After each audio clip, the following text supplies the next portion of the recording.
గౌరవ ప్రధానమంత్రి నరేంద్ర మోడీ గారు మే 2వ తారీఖున అమరావతి పనులు పునఃప్రారంభానికి వస్తున్నటువంటి సందర్భంలో రాష్ట్ర వ్యాప్తంగా కూడా ఒక పండుగలాగా, ఎందుకంటే ప్రతి రాష్ట్రానికి ఒక రాజధాని ఉంటుంది. అటు హైదరాబాద్, తెలంగాణకి హైదరాబాద్ ఉంది, తమిళనాడుకి చెన్నై ఉంది, కర్ణాటకకి బెంగళూరు ఉంది.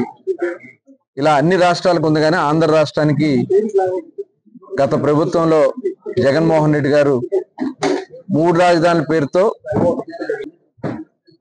ఆ రోజున రైతులు కానీ రాష్ట్రంలో ప్రతి ఒక్కరూ కూడా పోరాటం చేసుకుని అమరావతిని కాపాడుకోవాలని చెప్పి నినదించారు, రక్తాలు కార్చుకున్నారు.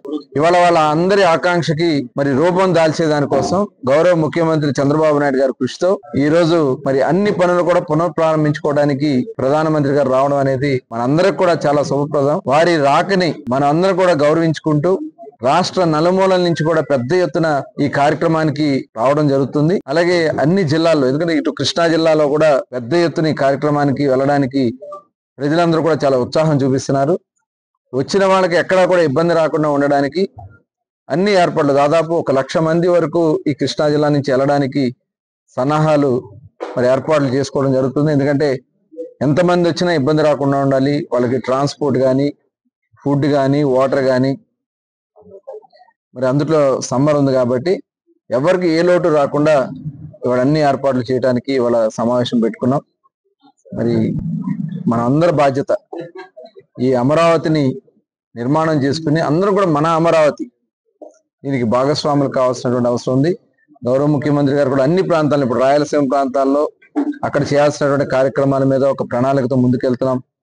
మొన్న ప్రధానమంత్రి గారు వచ్చి మరి విశాఖపట్నంలో దాదాపు 1,00,000 కోట్ల రూపాయలతో అక్కడ మరి మిట్టల్ కంపెనీ వాళ్ళది, ఆర్సిఆర్ మిట్టల్ది అక్కడ శంకుస్థాపన చేయడం జరిగింది. ఇవాళ తీర ప్రాంతంలో మొత్తం కూడా పోర్ట్లు అవుతా ఉన్నాయి. ఇలా అన్ని నియోజకవర్గాల్లో కూడా అభివృద్ధి కార్యక్రమాలు పెద్ద ఎత్తున జరుగుతూ అటు రాయలసీమ, ఇటు ఉత్తరాంధ్ర, కోస్తా అన్ని కూడా సమానంగా డెవలప్ అవుతున్నాయి. కాబట్టి ఈ అమరావతిని కూడా మనం డెవలప్ చేసుకుని మనం అందరం కూడా భాగస్వాములు కావాలనేది ముఖ్యమంత్రి గారి యొక్క ఆకాంక్ష. ప్రతి ఒక్కరు కూడా ఈ కార్యక్రమానికి వచ్చి విజయవంతం చేయాలని అందరినీ కూడా కోరుతా ఉన్నాం.